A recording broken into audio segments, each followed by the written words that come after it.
Sarah and I started 15 years ago, and initially the idea was for us to work around our children so we had time for our children, but now they're of an age where they are much more independent. That's my much taller than me son at the back, manning the camera, and we've got to that stage now in life where we have much more freedom, and Sarah and I are thinking about the future.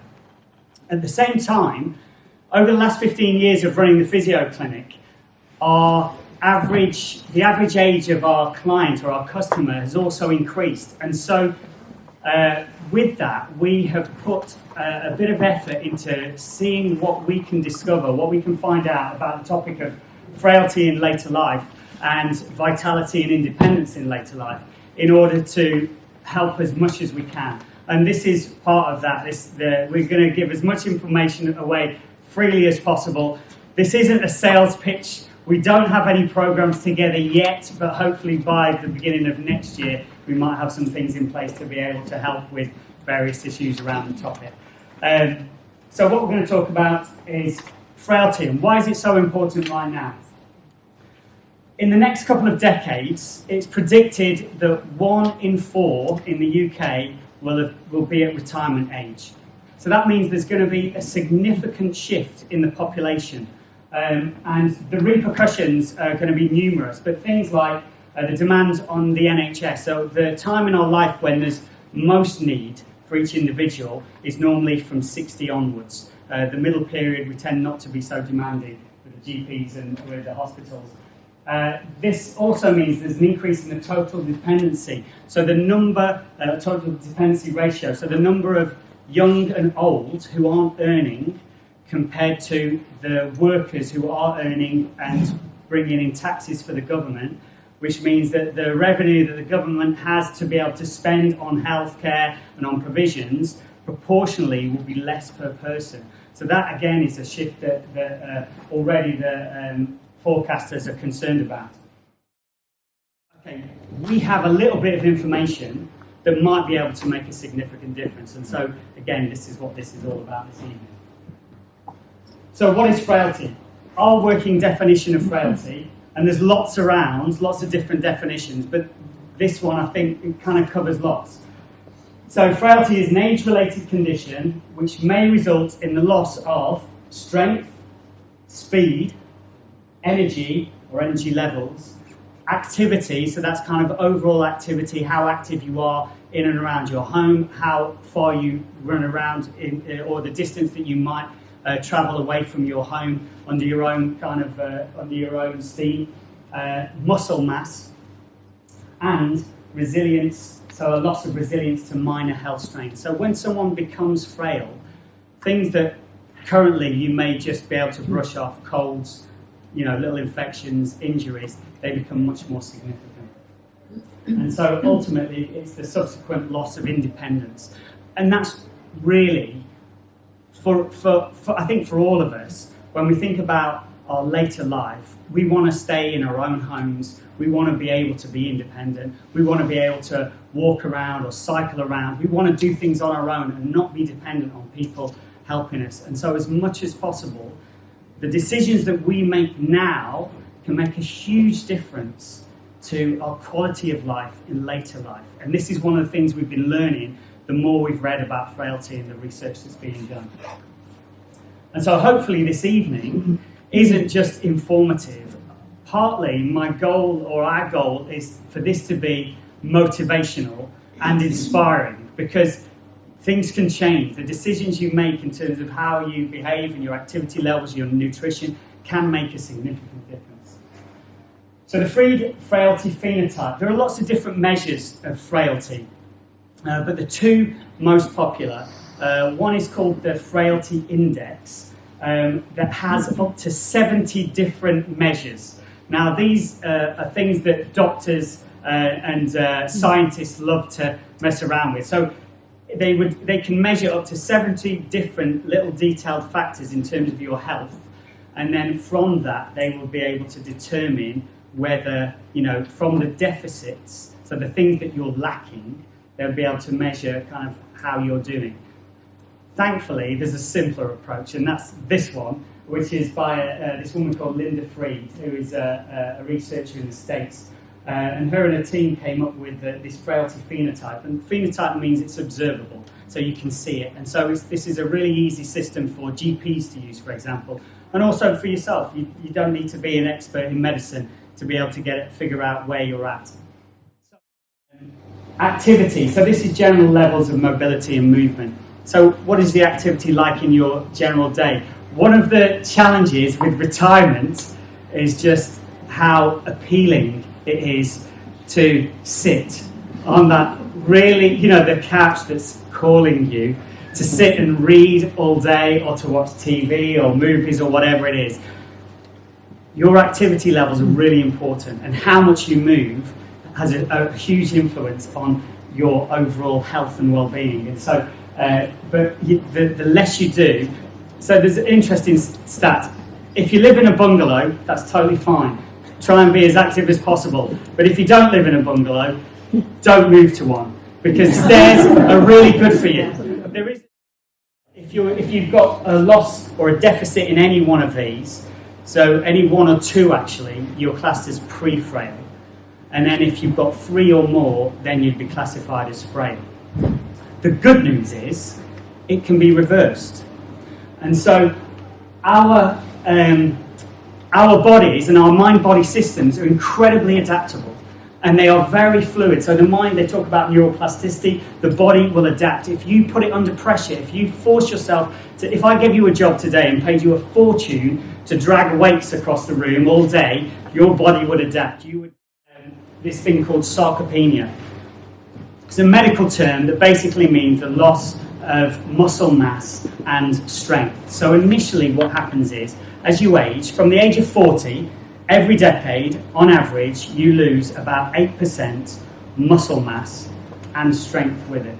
And then when you get to 65, every decade it increases to 15% loss of muscle mass, on average. But you can do something about that. You can change that.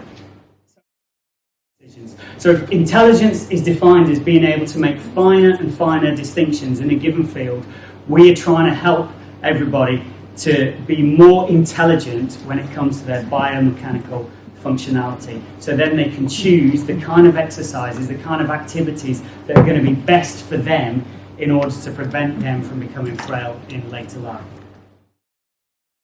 So Sarah's going to come up now and talk a little bit about biomechanical functionality and healthy movement. Yeah. Hello, he'll be back. Don't worry. We'll back him at the end.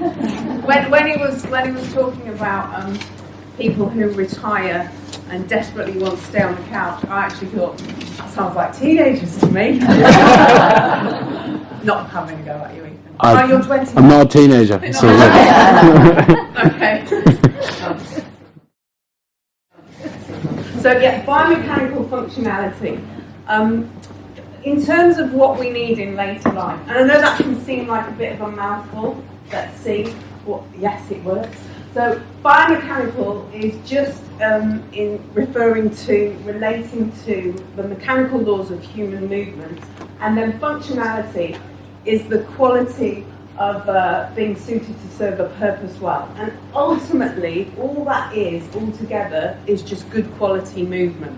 So when we hear biomechanical functionality, if we just think good quality movement, that's what we're talking about.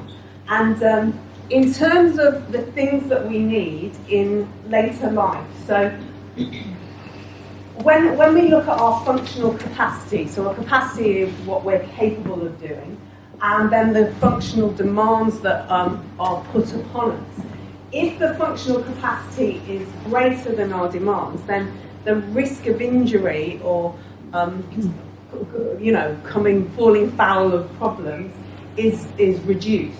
But if the functional demands are greater than the functional capacity, then we have this area here where we potentially can injure and have problems. And, so in terms of when I think about being older, or as I get older, the things that are really important for us are being able to go from lying to sitting, and going from sitting to standing, being able to walk, a reasonable distance, being able to reach up and reach down, and then being able to rotate. Pretty much, if we've got all those movements, we'll be able to function fairly well. Somebody who has good movement, they're pain-free, they've got good movement, and their system's adaptable. But I think everybody is able to look at certain people and say, that is graceful, or that movement is beautiful. And you see it in, we see it in athletes like Roger Federer, who, would use his store and release of elastic energy really well. And you would see that it just looks very effortless. And it all just takes its little tweaks. What I often talk about these with patients is that this is like life hacks as opposed to an arduous exercise program, which often can feel busy and aren't lying on the sofa watching TV. And so there's lots of things going on, and so I try and put things into programs that don't take a long time but have really good gains in them. And working on these individual components ultimately can help us to last well and have a good life, through our aging years. Ideally, what we're trying to encourage people to do, especially, there's evidence, lots of studies have been done to show that what you do in your 50s and 60s and 70s, and people think, I'm past it. If you've got teenage kids, they'll tell you you're past it when you're 30. But there is actually a really interesting mindset. One of the books that I put out there, it's by a chap called Gene Cohen, and it's called The Mature Mind. And it's about brain health and mental health as we age. And there are actually some phenomenal benefits that can only take place as you age. So there's this whole thing about getting old, you're losing it from the age of 40 onwards. It's all downhill. Not true. Your brain improves performance. There are certain things like short-term memory. Unfortunately, you do lose that. But exercising, certain things you can do, crossword puzzles and tests that can have a small improvement. But actually, when he wrote the book, he says, pencil and paper and a pad. That's the best thing to do with short-term memory. But everything else can actually get better and better. And so, like Sarah says, there is this belief that is really unhelpful in society that at a certain age, you are going to perform worse and worse, and it doesn't have to be the case. Often, it's about lifestyle choices. So being on top of all these little details can help you to maintain, ultimately, this ability to be capable and independent, which is what we want for later life. What we're trying to do is encourage people to, in this stage of life, whatever it is, to push yourself a little bit harder, because you can. Because your body will adapt. If you push your muscles, your muscle mass will increase and your strength will increase. If you push yourself psychologically, you can improve your brain's performance. One of the things, the last talk we did, people asked me about brain health. We're not experts in this field, but I've read a lot about it. I'm actually a hypnotherapist and a mindfulness coach, and I'm training to be a psychotherapist as well. And so I am really interested in this. There is evidence to show that people who learn a language in later life, they maintain or improve their cognitive function significantly. But what's really important is that you have a sense of vitality, that you're living for something, that you're engaged in things that you're passionate about, that stretch you, that push you both physically and mentally and emotionally. And that, I believe, is the key to you not becoming frail in later life. Ultimately, intelligent exercise, body and mind, is the best medicine, not just exercise. And so just looking at, do an audit of your life. Where is it that I can push myself harder in a pleasant way with other people involved that's going to make my life improved, and also add something to other people's lives as well. You are not over the hill. 40, it isn't downhill from 40. We don't know when it is, but things can improve, things can change. There's always hope. So thank you very much for coming and listening. If you've got any questions, if you wanted to talk to any of the physios about any personal details, then please feel free to do that. I think that's it. Thank you.